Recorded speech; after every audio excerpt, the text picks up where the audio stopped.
Hey, Facebook family, YouTube subbies, what's up? Happy Thursday. Welcome to Sergeant Dorsey Speaks live around 5 p.m. on the West Coast, around 8 p.m. on the East Coast. I'm a little bit tardy, family. Don't judge me. Um, as you guys come into the room, gonna ask that you do that thing that we do every week, which is hey, Dennis, I'm just putting out my requests. Share this on your timeline with your friends. Yeah, with your friends. Share this on your timeline with your friends. I'm going to do the same thing. Hey, Pam, welcome. And let me just get set up and then I'll get to it. It's going to be kind of an abbreviated Sergeant Dorsey Speaks because, um, you know, I've been sharing with you guys all week on Instagram. Have you been checking out my videos that I've been putting up on Instagram with regards to stuff that's going on? And ooh wee, I say all the time, police are the gift that keep on giving. So there's always something for me to talk about. And between these wrong house raids that I've been talking about and school resource officers. Hey Dennis, hey cousin Robert. School resource officers, yeah, it's a lot going on, family. And you know, we've got to be vigilant. And so, I'll probably be saying this a whole lot more. Um, I'll probably be repeating myself. Okay, so something's going on here. It's not allowing me to do something. Um, Yeah, probably be repeating myself because listen, there doesn't seem to be any end in sight with this foolishness in terms of how police departments are engaging with our young people. And so I'm going to remind you to remind your family um, about what they need to know and what they need to do. This wrong house raid situation, these botched raids that are going on. There was a year-long investigation over in Chicago where they really did highlight and showcase the problems that they're having over there. And listen, I said it's not unique and it's not solely Chicago PD that doesn't get it right all the time. And so, we have to have a talk with our latchkey kids so that they know what to do in the event that police show up at the house before you get home from work and kick in the door. What do the kids do? Have you had a conversation with them? Have you talked about that? If you haven't, you should, because if you visit my Instagram, you got to go there to see it. I don't know if I shared it with you, subbies. Oh yeah, we did, subbies. We talked about it. So it's on my YouTube account. It's also on my Instagram account. But yeah, if you haven't had that conversation with your children about what to do, God forbid the police get it wrong. Pam, you haven't been to my Instagram, girl. I'm gonna push you down when I see you. You need to go to my Instagram and follow me. You want me to forgive you? You've been on YouTube. Okay, I'm gonna let you live, Pam. I'll let you live because you've been over there with the subbies. But yeah, police officers have procedures and protocols that they're supposed to follow with these search warrants that they execute, and part of it, duh, is make sure you got the address right, know who lives in the house, verify whether or not, like, do they have a dog? You'd want to know that. And it might be nice to know if there are children present, right? Are there children in the home? Because if there are children in the home, that's a whole nother situation that you need to be mindful of, police officers. And so, listen, now everybody, you know how they do, family. When they get it wrong, everybody starts clutching their pearls and they're like, oh my goodness, really? Did we do that? Does that go on? Is that even a thing? When they know good and well it's a thing. They know that their police officers are running over there willy-nilly, kicking in doors, terrifying children for now and evermore, probably. And it only becomes a problem when it becomes public. And that, family, is why I am, you know, always going public with stuff that I find problematic because I do believe that, these agencies are publicity averse. And so, yeah, there's a lot going on. Now, I got ahead of myself. I digress because, we've been doing this faithfully together every single week, and now a couple of times a week because, I've been updating my Instagram, and therefore I've been sharing it with my subbies, and thus you guys here on Facebook.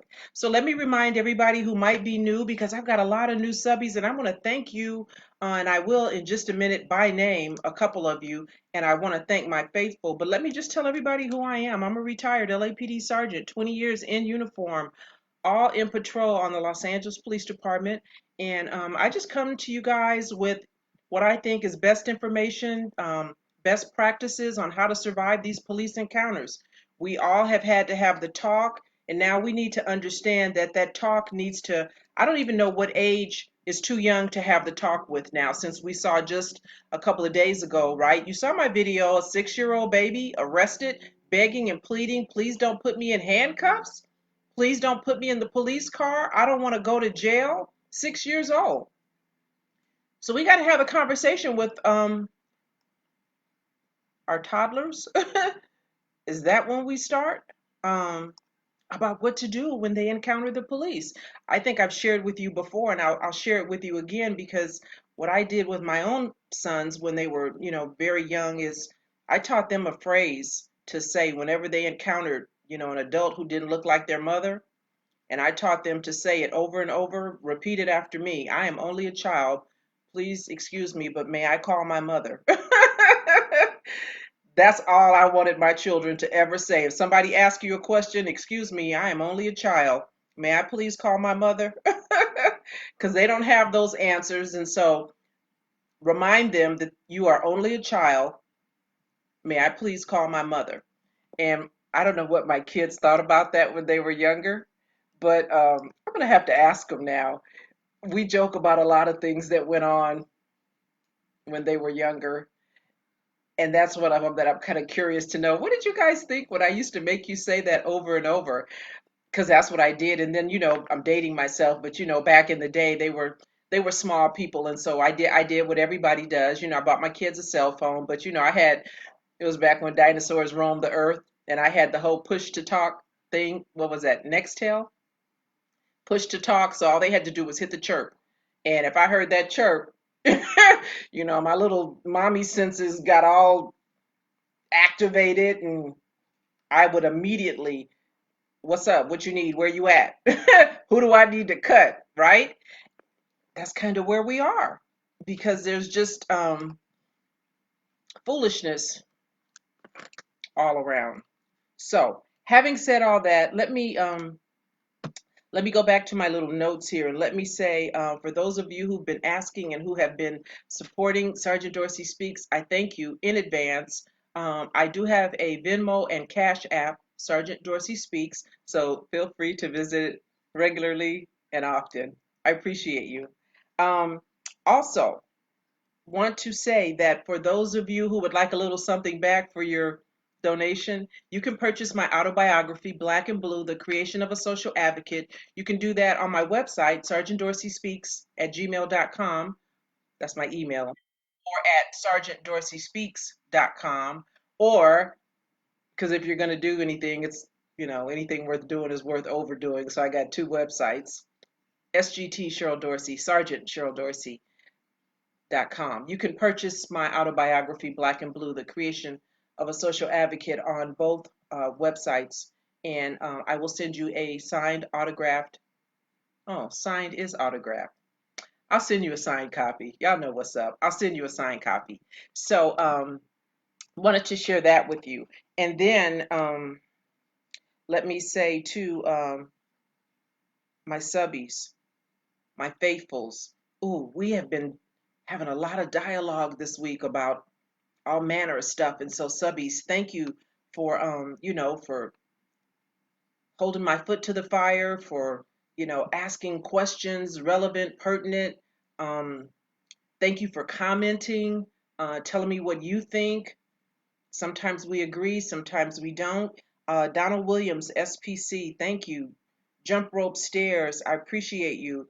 One boardwalk, angel forever, thank you, thank you. Ramses of Raw, Jean Rock, good people, do something. These subby names are something else. Hang on, I got a couple more. Freddie Torres, I appreciate you, sir. Russell Bolden, Jason Hazel. Yeah, I appreciate you too, sir. And we had a little situation where you thought you may have offended me, and we are all good. So thank you, Jason. Leroy Ashley, thank you. And then Nathaniel Hopkins Jr., I appreciate you. So you guys are some of my more diligent, more communicative, more vocal subbies. We go back and forth a lot. So thank you for that. I really appreciate you. And hey, Barry. Oh, thank you, Barry. Thank you, Barry, because I appreciate you too, sir. Hope you had an amazing birthday a few days back. And oh, Barry, you're trying to make me like you. You said my hair looks great.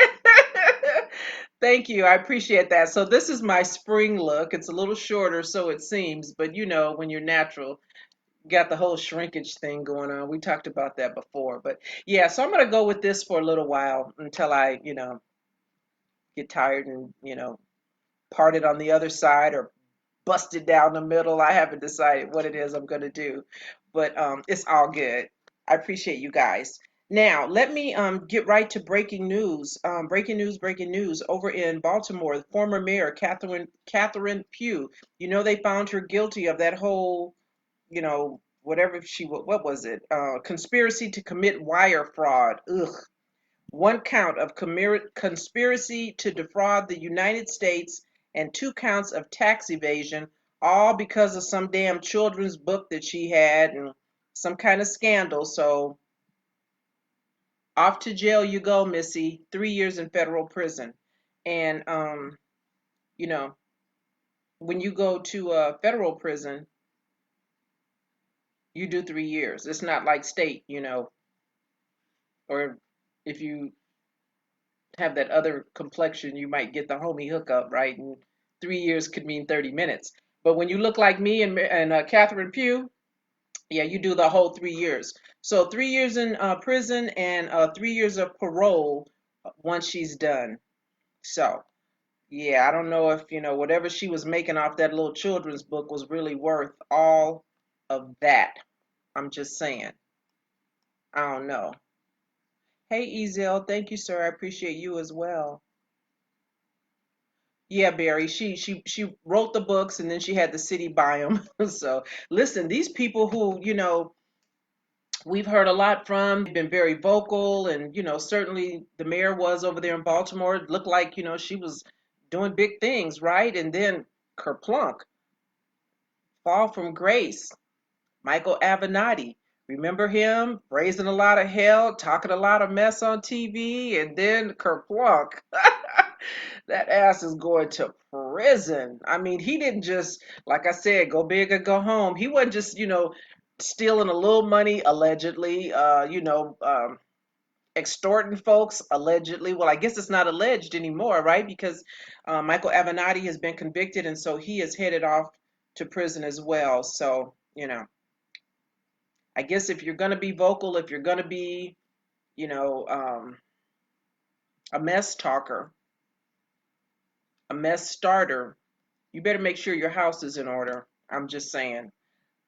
Anyway, I want to share this story with you because this it's not really funny. It's kind of it's bothersome. And John, thanks for sharing the story with me. Facebook family, I appreciate you, John. You know who you are, John G. Thank you for sharing this with me. So here's the deal. There was this mom, and she's in Texas. Okay, so here we go. She has three sons, three adult sons, and they're all big boys. I mean, they're big boys.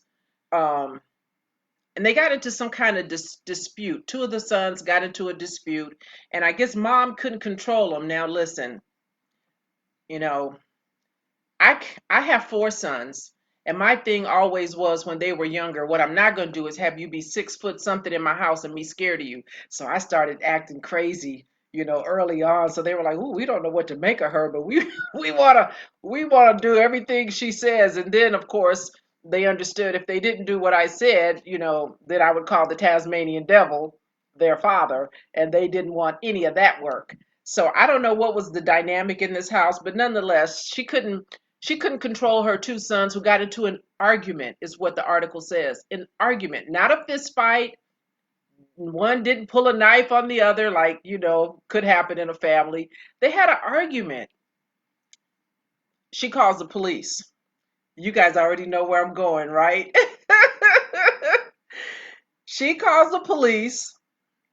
Police show up. Who can guess what happens next? Yeah, the officers wound up, this was in August of 2018. So the officers wound up arresting two of her sons. And now mom is suing the police department over there because she says that she was racially profiled. And so, John, when I talked to you about this before, I said this is going nowhere. This lawsuit is going absolutely nowhere, in my opinion, because she called them to her house. And, who calls the police in these times? I hear from you, the last person you're going to call are the police if you have some kind of dispute, because you just don't know what's going to happen when they get there. And it was just an argument. It was a low level domestic discord situation, an argument. So the police showed up and they wound up getting into some kind of situation where they used a stun gun on one of her sons. It says they slammed the mother. Her name is Sammy Anderson. They slammed the mother down to the ground. She says one of her sons was complying and doing everything that the officer asked him to do, yet he still used a stun gun on her. And then, of course, once they put hands on you, family, what's up? What happens? They arrest you. So they arrested her. They arrested her sons, and yeah, they didn't shoot them, Olivia. They just beat their asses, stunned them up real good, and then arrested them and cost probably the family a whole bunch of money because now you got a legal situation. Unless they drop the charges, that could have happened too. Because generally, when they arrest you for interfering or obstructing justice or failing to obey official command, usually when it gets to the district attorney, it becomes a DA reject, and so that usually ends it. But not you done. So, we tried to get some redress from then District Attorney over in Texas, Faith Johnson, and she refused to press any charges against the officers. She declined, citing um, in the interest of justice. That sounds like one of those catch-all phrases that DAs use when they don't want to charge police. In the interest of justice, ma'am, we're not going to be pressing any charges against the officers because dumb. You called them because you couldn't control your grown sons. So, in the interest of justice, yeah, we're not going to prosecute the officers, and they weren't disciplined either. So the police department said, "You called. How are you racially profiled when you call them to the house?" Because my understanding, family, of someone being racially profiled is if you're driving down the street, if you're walking down the street, and we have plenty of examples of that, and the police roll up on you for no apparent reason other than the color of your skin, that could be racial profiling. But when you call them to your house because you can't control your adult sons, that's not racial profiling. So good luck with that lawsuit, Sammy Anderson. I don't think that's a winner. Then District Attorney Faith Johnson didn't do anything. Current District Attorney Crusoe, I think that's how you pronounce his name, as well as what they say are DeSoto officials, whatever DeSoto is. Well, they had a big town hall meeting, and the current DA said, "Hey, listen, they defended the officers. He defended the officers." And this was way before there was even any kind of full-blown investigation by Internal Affairs. The officers were being defended by the DA. Previous DA said, "I'm not pressing charges." Administration ultimately didn't do anything to discipline the officers administratively. So now she thinks she has a lawsuit. Girl, bye. Good luck. One of the things that her attorney is using, and I don't know who her attorney is, it's not the usual suspects over there in Texas, as far as I can tell, but what the family lawyers are saying and using as support for this civil rights violation, this racial profiling situation that they are declaring. They're using the police demographic data on traffic stops in the suburbs. Again, I'm not a lawyer. I've never played one on TV, but I don't know how police demographics on traffic stops. Okay, maybe the police do racially profile on a traffic stop, but I'm not really sure how all of that works when you call them to your house. I don't know how it's the same. I don't know. But again, I'm not an attorney. And so that's what I think about that, John. I think that the attorney is not going to tell her, girl, bye, because I'm sure he's collected a little coin for, services and time spent and telephone calls and questions that he's answering, and he's in the case. She'll find out when she gets that final bill that all of this was a complete waste of time. So that's going on over in Texas. Sammy Anderson is her name, and if you want to, have a good laugh along with me, you can Google her and find out. Now, again, we'll be revisiting my LAUSD situation, and I don't know if I told you guys that they were trying to get a protective order against me, and the judge in my case denied it. This is the same judge who we will be before in August.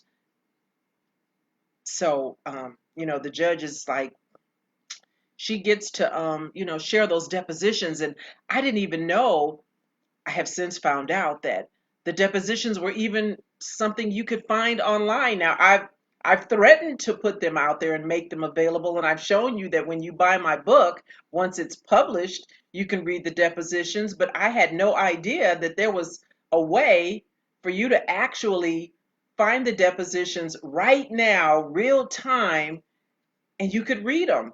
So, I told you guys that they have a whole task force over at LAUSD that continues, even though they fired me in 2016, continues to monitor my social media. Hello, Melinda LaDuff Menifee, might that be you? Sarah Zamora over in the OIG's office. Is that you still monitoring me, Sarah?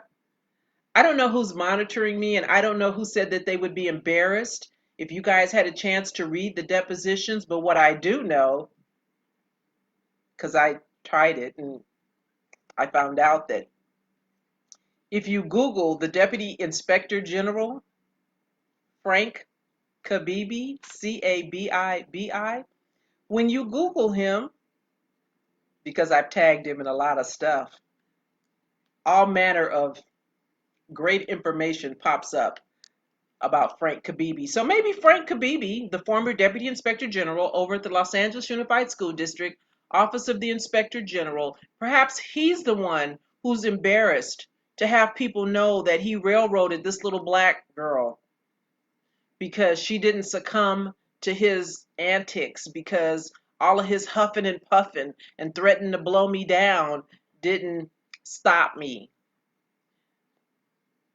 Maybe it's Frank. I don't know. Um, Maybe it's Kenneth Bramlett, the former Inspector General, because all of them were deposed. So the judge denied it, and I don't know if any of you have an appetite. There are about 7 people that we deposed, and the main players, Frank Kabibi, Kenneth Bramlett, and Jorge Urijo, my supervisor, were deposed over 2 days apiece. That's a lot of reading. And, you know, if you ever just, bored, and or if you just want to know what a jackass looks like on paper, then you could read the depositions because they're out there before my book gets published. If you're a good sleuth, if you're a good investigator, you could find it. So I'm happy about that. And, I don't know. We'll see. Maybe now that the judge has ruled in my favor with regards to not muzzling me, which is what they were trying to do, maybe we won't need to go to court in August. I'm just saying. We'll see. Over in the city of Little Rock, another racial discrimination lawsuit recently settled. And so I mentioned this on the heel of my whole LAUSD situation because listen, um, being discriminated against, and you guys understand, is not unique to law enforcement. It's not unique to low-level employees, if you will. Anybody can be discriminated against if you don't have your cart connected to the right horse, right? Or if there's not enough of you who look a certain way, then they'll just do what they do and tell you to get over it. Suck it up. What you complaining about? Well, that happened over in the city of Little Rock Police Department. There were four officers, and they're not officers like ground pounders. I'm talking, in a black and white everyday officers. There was a captain by the name of Tanya Washington, a lieutenant, Ernest Whitten, Sergeant Willie Davis, and Lieutenant Johnny D. Gilbert Jr. They all filed a racial discrimination lawsuit against the city back on March 12, 2018. Now, they filed this lawsuit because they said there were uneven practices in hiring, as well as discipline and uneven practices in the promotion of minority officers. So they started complaining about it in 2017. Nothing got done. They filed a lawsuit because, that's the only thing that super employers understand. Large bureaucracies understand lawsuit. And now they just reached a settlement. Good for them. It only took 3 years. I'm at year 5. I'm at year 5, but I'm in it to win it. They settled with these four, um,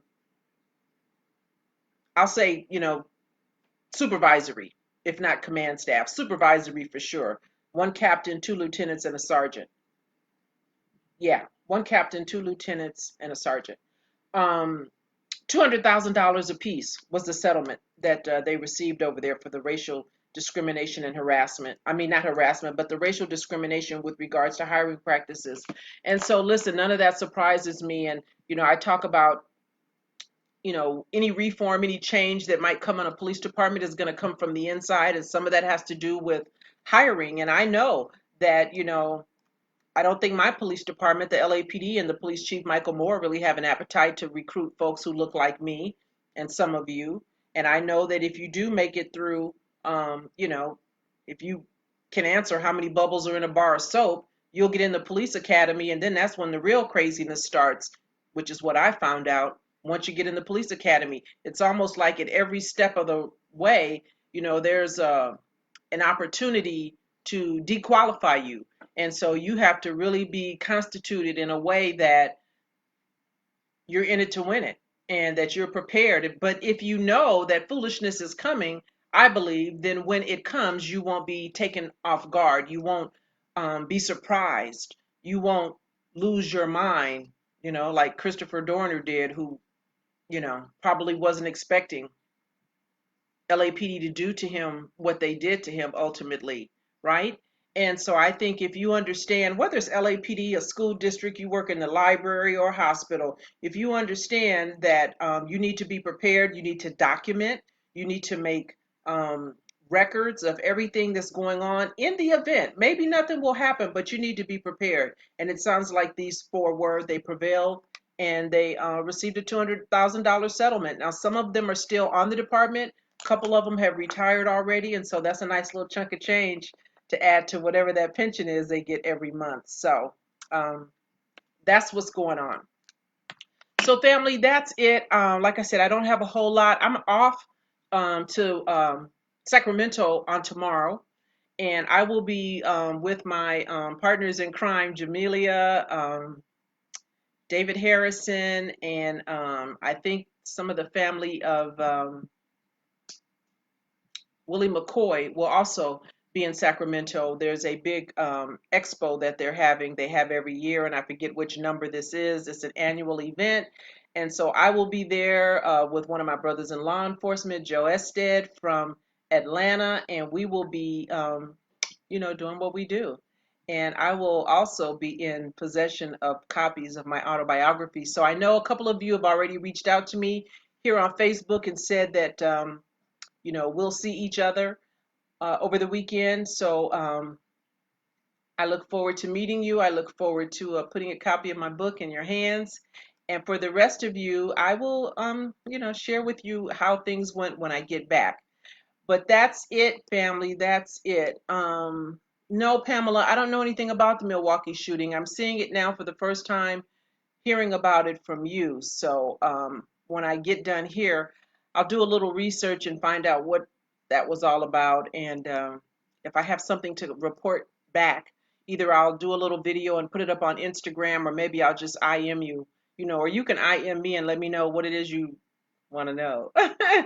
Because I'm not familiar. I haven't watched a whole lot of TV today. And really, be honest with you, Pamela, sometimes, girl, it's hard to keep up. And the only way I know a lot of what I know is really because of you guys sharing with me.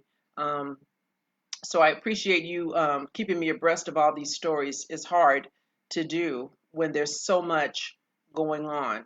So, having said all of that, family, I want you to have a good evening, have a great weekend, and I'll see you next month. Till then, be good, be safe.